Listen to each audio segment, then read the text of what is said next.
आप जब शिकायत करते हो, ये ना पर्सन ऐसा नहीं करता, इसको ऐसा करना चाहिए, उसको वैसा करना चाहिए, आज बारिश नहीं होती थी तो अच्छा होता था, ठंड इतनी नहीं होती थी तो अच्छा होता था, कितनी शिकायतें चलती है। जब भी आप शिकायत करते हो तो कैसी फीलिंग आती है?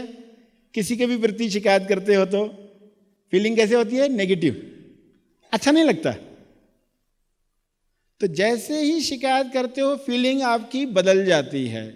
तो इसका अर्थ क्या होता है एक्चुअली में? उस वक्त आप ईश्वर को कहते हो गेट आउट, आप उसको आउट करते हो,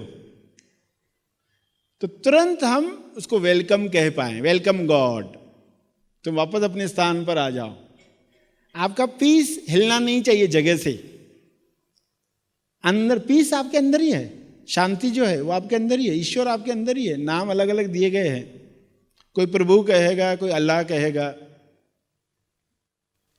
वह पीस जब हिल जाता है, अशांति आती है, तुरंत आपको मालूम पड़ता है कुछ तो ऐसा हुआ है जो नहीं होना चाहिए था।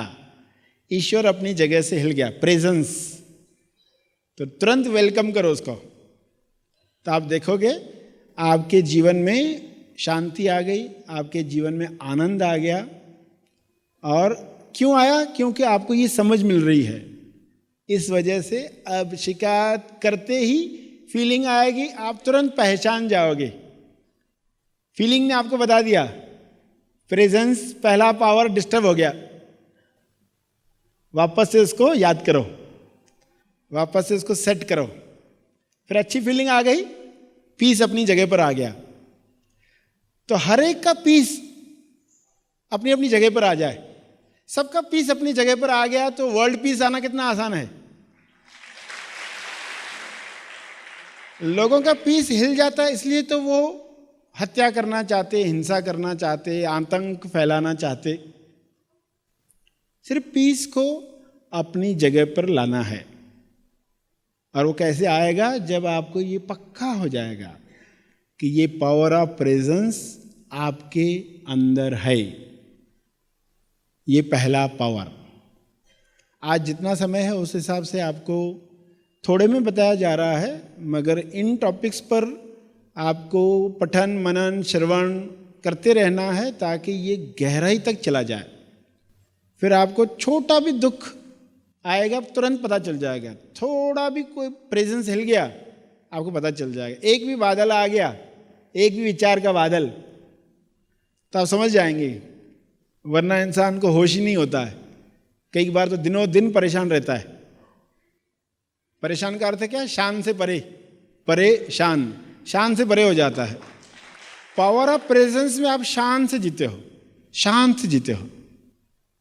पावर ऑफ प्रेजेंस से शांत, परेशान हो गए तुरंत पता चल गया, फिर से जगह पर अपने विचारों को लाओगे। और ये सब सीख ही रहे हैं ना, कैसे ये सब करना है, विचार नियम क्या है, ये सब बातें आप सीख रहे हैं। तो फिर पहला ये पावर। दूसरा power, power of present. Power of present, present यानी वर्तमान। वर्तमान में इस वक्त आप बैठे हो ना, अगर हमारा मन कल कल कर रहा है, कल ये हुआ था, कल ये होगा, तो आप वर्तमान में नहीं रह पाओगे। वर्तमान में जो भी हो रहा है, अच्छा बुरा लगता है, जो भी हो रहा है वो वर्तमान की सच्चाई है, उसको ऐसा ही देखना सीखो। वर्तमान में जो भी लग रहा है, वर्तमान में कोई बुरा डायलॉग बोल रहा है जो आपको पसंद नहीं आया, किसी ने कह दिया कुछ, तुम कामचोर हो या तुम अच्छे नहीं हो, एक वर्तमान में डायलॉग आया, पसंद नहीं आया। वर्तमान में कुछ फीलिंग बुरी आई, वर्तमान में कुछ दिखा, ये पर्सन अकड़ कर खड़ा है, खुद को क्या समझता है, कुछ दिखा ऐसा, पसंद नहीं आया, तो आप क्या कहोगे? ये ईश्वर का चित्र है, इस वक्त ईश्वर के द्वारा बनाया गया चित्र, जिसमें एक पर्सन अकड़ कर खड़ा है और एक पर्सन मुझे ये कह रहा है, ये चित्र है। तो इसकी चित्र की पेंटिंग बनाई तो कैसे फील होगा? कहोगे कितना बढ़िया चित्र है। उसको चित्र, ईश्वर का चित्र करके देखा तो कितना बढ़िया चित्र है, और उसमें जो फीलिंग आई तो वो ईश्वर का स्पर्श है, ईश्वर ने दस्ताने पहने हैं, दस्ताने पहनकर, कोई दस्ताना खुरदरा है, खुरदरा यानी जहां थोड़ी चुभन होती है, तो आपको सिर पर दस्ताने से छुआ तो आपको कुछ बुरी फीलिंग आई, सिर दर्द हुआ, तो आप क्या कहेंगे? ईश्वर ने स्पर्श किया है अलग दस्ताने से। कोई आपको ताने देता है तो आपको मालूम है हर ताने में ईश्वर का हाथ है, हर दस्ताने में ईश्वर का हाथ है।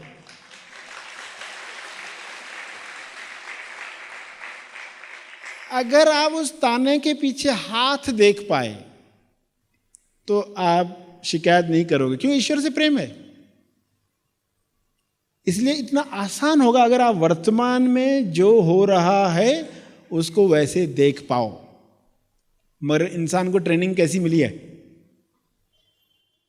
इंसान को ट्रेनिंग मिली है केवल फ्यूचर की वैल्यू है। इंसान को यही ट्रेनिंग मिली है बचपन से। क्या ट्रेनिंग मिली है? केवल फ्यूचर की, केवल भविष्य की वैल्यू है। यानी अब मेरा एसएससी एग्जाम हो जाएगा तो कितना आनंद होगा, इंगेजमेंट हो जाएगी कितना अच्छा लगेगा, शादी हो जाएगी तो कितना बढ़िया हो जाएगा, बंगला बन जाएगा कितना अच्छा हो जाएगा। ये कुछ होगा फ्यूचर में। अभी आनंद लिया जा सकता है नहीं, क्योंकि अभी ये होना बाकी है, अभी वो होना बाकी है। अभी बेटा हो जाए, बेटा हो गया तो बेटी हो जाए, सिर्फ बाकी ये हो जाए, बाकी वो हो जाए, ये बीमारी ठीक हो जाए, फलां का ये रोग खत्म हो जाए। रिटायरमेंट के बाद तो कितना आनंद रहेगा, जो मैं चाहता हूं वही करूंगा।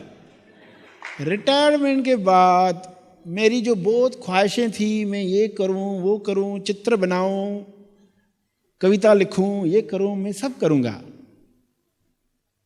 तो रिटायरमेंट अभी आनी बाकी है। उसको मालूम नहीं है रिटायरमेंट नाम की बीमारी आती है तो क्या होता है, उसको पता नहीं है, क्योंकि मन को आदत क्या डाली बचपन से, कुछ आगे।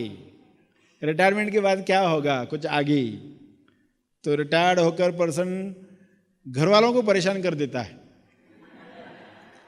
तो जो लोग रिटायरमेंट के सपने देख रहे हैं उनको सरशी क्या कहते हैं, रिटायरमेंट जब होगी तब पहले कुछ समय, 1 महीने की तो छुट्टी निकाल के बैठो, 1 महीना तो जो तुम करना चाहते हो करो। आपको खुद तो मालूम पड़े कि क्या होता है रिटायरमेंट के बाद। अब भी जानो, वर्तमान में जानो,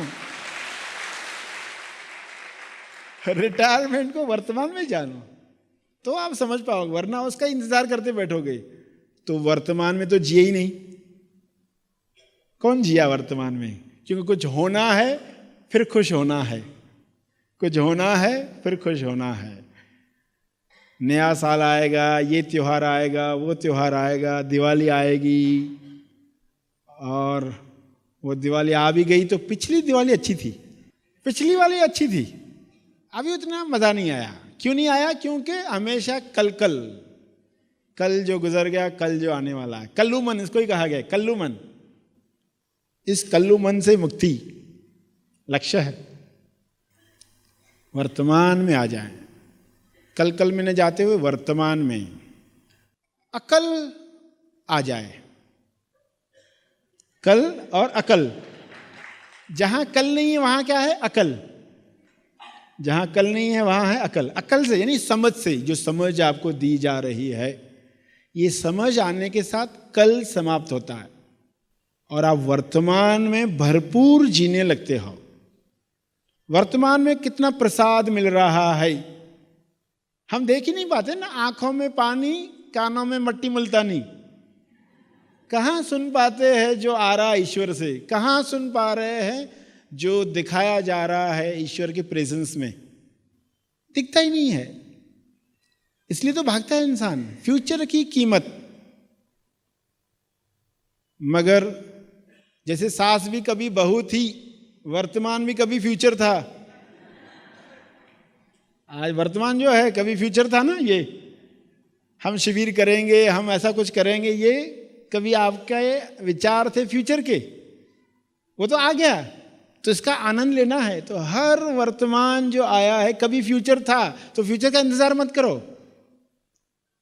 फ्यूचर के लिए बीज डालो, वॉच वेट विथ वंडर। वर्तमान में वॉच करो, साक्षी भाव से देखो, वेट करो आनंद में, वरना वेट करना लोगों को बहुत दुखद लगता है, इंतजार करना बहुत दुखद लगता है। वंडर के साथ, आश्चर्य के साथ, बच्चे कैसे आश्चर्य के साथ एक एक चीज को देखते, एक एक खिलौने को उठा के कैसे देखते, एक एक वस्तु को कैसे देखते, उनकी आंखों में देखो आश्चर्य, वंडर।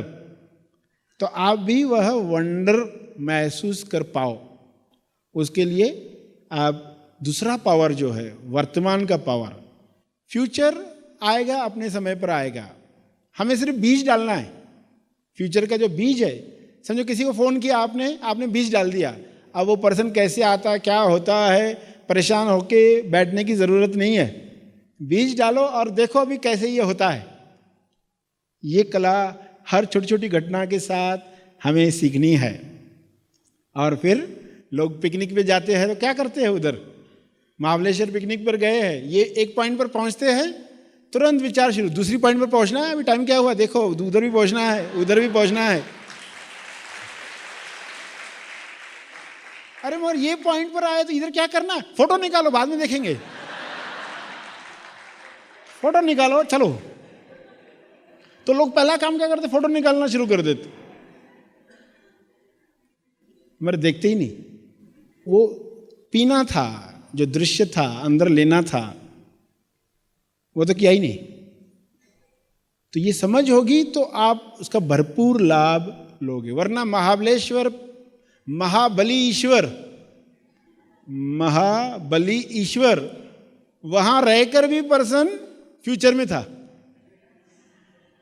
नेक्स्ट पॉइंट जाना है, नहीं फिर घर पहुंचना है, घर पहुंचना है। घर पहुंच कर रहा, घर में जो आनंद है कहीं नहीं है।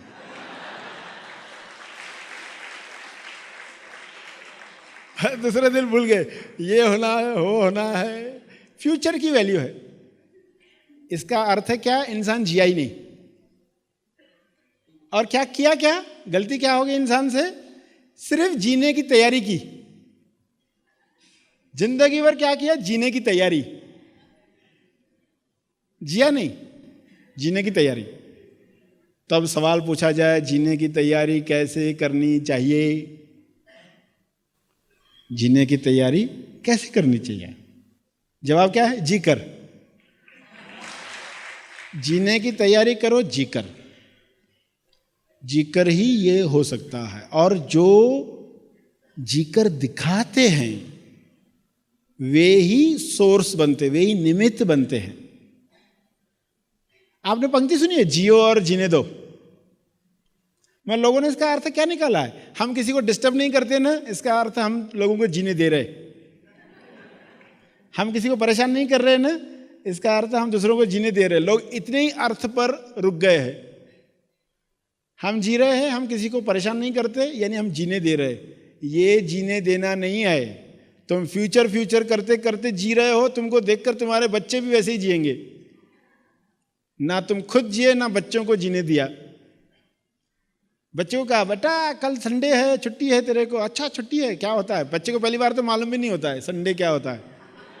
तेरा बर्थडे नेक्स्ट मंथ में, तेरा बर्थडे है, बर्थडे बच्चे को मालूम नहीं है बर्थडे यानी क्या होता है। माँ बाप को ही ज्यादा लगते रहता है।